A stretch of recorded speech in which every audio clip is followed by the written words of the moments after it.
우리나라 과학기술의 산실로 알려져 있는 대덕연구개발특구가 40주년을 맞이합니다. 1973년 교육 및 연구지구로 지정된 이후 국가 연구개발 사업의 중심으로 자리를 잡았는데요. 이제는 창조경제의 전초기지라는 새로운 임무와 또 역할을 부여받았습니다. 이번 시간에는 대덕특구의 어제와 오늘 그리고 내일에 대해서 서강대 이덕환 교수와 함께 알아보겠습니다. 교수님 안녕하십니까? 네, 안녕하세요. 네, 먼저 이 대덕연구개발특구가 무엇인지부터 좀 자세히 설명해 주시죠. 예, 그 대덕특구의 그 의미를 이해하기 위해서는 지금 40년 전 우리나라가 어떤 사정이었는가 좀 설명을 드려야 될 것 같습니다. 네. 40년 전 우리나라의 국민 1인당 소득은 60달러 수준이었습니다. 그러니까 요즘 뭐 하루에 일부를 갖고 산다고 그러는 나라가 있는데 우리는 일주일에 일부를 갖고 살던 시절이었습니다. 60년대를 말씀하시는 거죠? 60년대 그 후반까지도 그랬습니다. 네. 그런데 그런 이제 그 정말 열악한 사정을 좀 획기적으로 좀 벗어나 보자 하는 시도로 1965년에 여기 서울의 홍릉에 연구단지를 처음 만들었습니다. 네. 키스트라는 기관이 처음으로 입주를 했고요.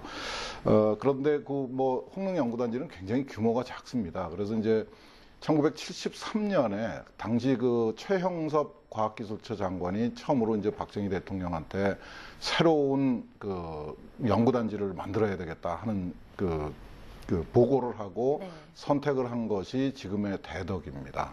네. 한 33만 평에 한 5만여 명 정도가 들어가서 연구 활동을 할 수 있는 그런 단지로 기획을 했는데 네. 지금은 30곳의 출연연 그리고 뭐 국공립기관, 공공기관 이런 것들이 들어가서 한 6만여 명이 지금 그 활발하게 활동을 하고 있고요. 네. 그 중에서 연구 인력, 박사급 연구 인력이 한 10,000명 정도에 해당되는 걸로 알고 있습니다. 1978년에 한국표준연구소가 처음으로 입주를 해서 정말 우리나라의 과학기술의 산실, 뭐 한국의 실리콘밸리, 뭐 이렇게 여러 가지 이름으로 불려지는 정말 과학기술의 총 그 본산이라고 이야기할 수 있을 정도로 컸습니다. 네, 출발은 아주 야심찼네요. 네, 그러니까요. 굉장히 큰 규모를 가지고 있는 것 같은데 그렇다면 그동안 대덕연구개발특구의 성과로는 어떤 것들이 있었습니까? 예, 1978년에 이제 처음에 그 대덕단지가 생겼을 적에 거기에 내려갔던 과학자들은 벽지수당을 받았습니다. 네. 지금 뭐 상상이 안 되는 상황이죠. 네. 과학기술자들이 이렇게 국토의 개발에도 균형 개발에도 기여했다는 뜻입니다.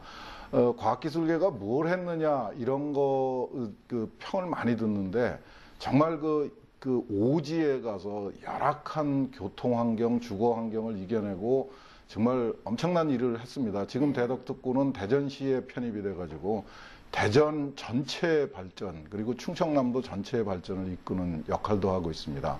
과학적으로는 1970년대에 미사일 개발을 시작을 해서 76년에 전자식 자동 교환기라고 해서 TDX라는 걸 만들었고요. 네. 92년에는 우리별 1호를 만들었고 96년에는 CDMA라고 요즘 그 휴대폰의 핵심 기술입니다.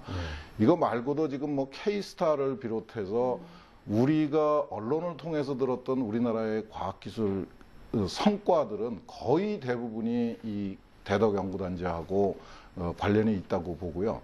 그 중에서도 특히 이 대덕특구의 중요한 성과는 인력 양성입니다. 네. 이 30개 곳의 그 출연연을 통해서 그 전국에 지금 퍼져서 정말 열심히 활동하고 있는 과학자들 대부분이 이 대덕특구를 통해서 길러졌다. 이렇게 얘기를 해도 틀리지 않을 정도입니다. 뭐 사업 초기에 정말 어렵고 열악한 상황에서도 굉장히 많은 성과를 이어왔는데요. 사실 최근 들어서는 이 대덕특구가 좀 정체되어 있는 게 아니냐 하는 목소리가 높습니다. 예, 좀 그 원인은 어떻다고 보시는지. 안타까운 일입니다. 지금 이제 40년이 지나서 정말 불혹의 나이에 정말 농익은 성과를 내놔야지 되는데 안타깝게도 좀 활기가 많이 떨어졌다. 네. 이런 평가를 받고 있는 게 사실입니다.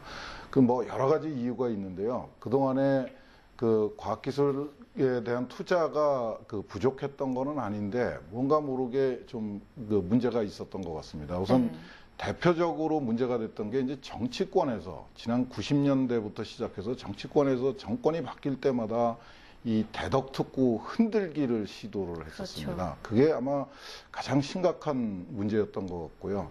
그 다음에 그 제도적으로도 좀 개선을 해야 될 부분이 있었던 것 같아요. 연구원들한테 연구 이외에 다른 부담이 굉장히 많이 주어졌고, 더 가장 심각한 거는 그 무슨 이유인지 잘 이해가 안 되는데 하여튼 인력 적체가 굉장히 심해졌습니다. 지금 네. 대덕에서 활동하고 있는 6만여 명의 그 연구원들 중에 상당수가 지금 비정규직으로 활동을 하고 있습니다. 그러니까 이제 그동안의 그 인력 양성의 산실로서의 역할이 상당히 위축되어 있는 형편이고요. 네.